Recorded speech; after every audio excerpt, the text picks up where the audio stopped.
আসসালামু আলাইকুম। বাংলাদেশ বেতার রাজশাহী স্থানীয় সংবাদ পড়ছি মাহমুদ শওকত। আজ আন্তর্জাতিক জাতিসংঘ শান্তিরক্ষী দিবস।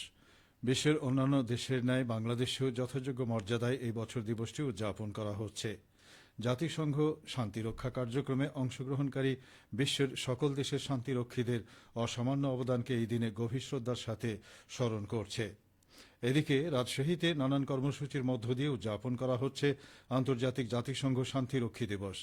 এই উপলক্ষে সকালে রাজশাহী মেট্রোপলিটন পুলিশ আরএমপির উদ্যোগে আরএমপি সদর দপ্তর চত্বরে বেলুন ও পায়রা উড়িয়ে কর্মসূচি উদ্বোধন করেন রাজশাহী বিভাগীয় কমিশনার খন্দকার আজিম আহমেদ।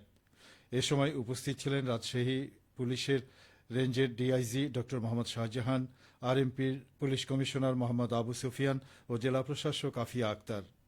সেখান থেকে একটি বর্ণাঢ্য শোভাযাত্রা বের হয়ে বিভিন্ন সড়ক প্রদক্ষিণ করে। শোভাযাত্রায় সেনাবাহিনী, বিজিবি, র্যাব ও পুলিশের সদস্যরা অংশ নেন। পরে জেলা পরিষদ মিলনায়তনে আলোচনা সভা অনুষ্ঠিত হয়। গরিব, দুস্থ, অসহায় মানুষের স্বাস্থ্যসেবায় এগিয়ে এসেছে সেনাবাহিনী।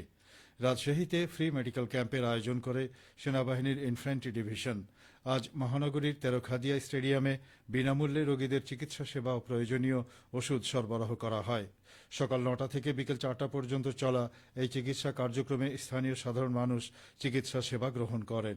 চিকিৎসা নিতে আসা মানুষদের মাঝে প্রবীণ, নারী ও শিশুর সংখ্যাই ছিল বেশি।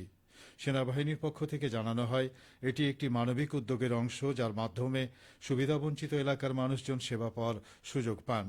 এই ধরনের উদ্যোগ সাধারণ মানুষের স্বাস্থ্যসেবা প্রাপ্তি সহজতর করেছে এবং সেনাবাহিনীর প্রতি মানুষের আস্থা ও ভালোবাসা আরও দৃঢ় করেছে।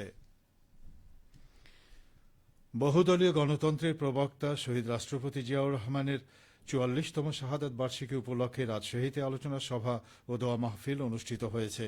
আজ রাজশাহী মেডিকেল কলেজের আমির উদ্দিন লেকচার গ্যালারিতে এই অনুষ্ঠানের আয়োজন করে চিকিৎসকদের সংগঠন ডক্টরস অ্যাসোসিয়েশন অব বাংলাদেশ, ড্যাব।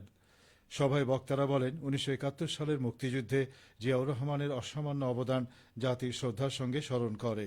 দেশ গঠনে তাঁর প্রবর্তিত বহুদলীয় গণতন্ত্র আজ বাংলাদেশের রাজনীতিতে এক মাইল ফলক হিসেবে বিবেচিত। তাঁর দূরদর্শী নেতৃত্বে দেশ একটি স্বনির্ভর ও আধুনিক রাষ্ট্রের রূপ নিয়েছিল। অনুষ্ঠানে উপস্থিত ছিলেন রাজশাহী মেডিকেল কলেজের অধ্যক্ষ অধ্যাপক ডাক্তার খন্দকার মোহাম্মদ ফয়সাল আলম, ড্যাবের রাজশাহী জেলা শাখার সভাপতি ডাক্তার মোহাম্মদ ওয়াসিম হোসেন। সভা শেষে শহীদ জিয়াউর রহমানের আত্মার মাগফিরাত কামনা করে দোয়া করা হয়।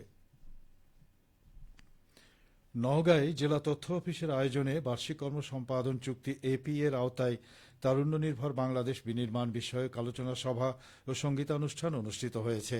আজ সকালে নওগাঁ সরকারি টেকনিক্যাল স্কুল ও কলেজ চত্বরে অনুষ্ঠানের প্রধান অতিথি ছিলেন স্থানীয় সরকার বিভাগের উপপরিচালক ও পৌরসভার প্রশাসক TMA মমিন।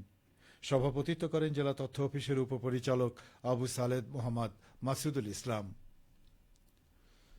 নাটোরের বড়াই গ্রামে বাংলাদেশের প্রান্তিক পেশাজীবী জনগোষ্ঠীর জীবনমান উন্নয়ন প্রকল্পের অবহিতকরণ সেমিনার আজ অনুষ্ঠিত হয়েছে। উপজেলা পরিষদ সভাকক্ষে অনুষ্ঠিত সেমিনারে মূল প্রবন্ধ উপস্থাপন করেন নওগাঁ উপজেলা সমাজসেবা অফিসার ইমামুল হক। সেমিনারে প্রধান আলোচক ছিলেন জেলা সমাজসেবা কার্যালয়ের উপপরিচালক মোস্তাফিজুর রহমান এবং আলোচক ছিলেন উপজেলা নির্বাহী অফিসার লায়লা জান্নাতুল ফেরদৌস।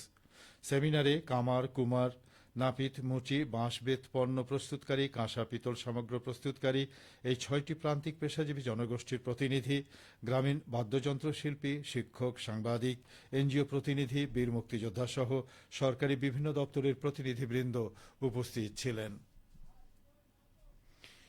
একটি ঘোষণা, মাগরিবের নামাজের আজান প্রচারের সুবিধার্থে আগামী ১ জুন থেকে আঞ্চলিক বার্তা সংস্থা বাংলাদেশ বেতার রাজশাহীর সন্ধ্যে ৭টার স্থানীয় বাংলা সংবাদ সন্ধ্যে ৬টা৪৫ প্রচারিত হবে।